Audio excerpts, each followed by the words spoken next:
Как сте вече в отбора след първата част от подготовката и двете контроли, които изиграхте? Ами, тренираме здраво. Първи лагер мина добре. Тренирахме добре и сега отиваме за втори лагер в Турция. Ти лично как се чувства след като попаднахте на стрелни? Как? Искаш да кажеш нещо повече, понеже тогава малко се поскри за това? Ами, аз се чувствам добре. Аз бях казал, че щом съм се върнал тук, значи тук се чувствам най-добре.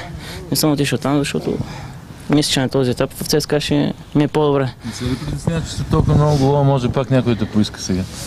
Не знам, ще видим. Времето ще покаже. Ти си решил да останеш? Ами сега да. По-точно така те накара да останеш тук? Може би това, че отбора, където Волга не игра в евротурнирите или? Ами, не искам да коментирам това, но просто исках да си остана тук в ЦСКА, защото ми хареса тук.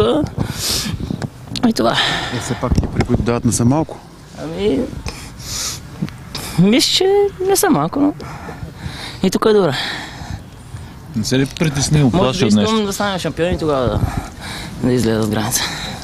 Мерси.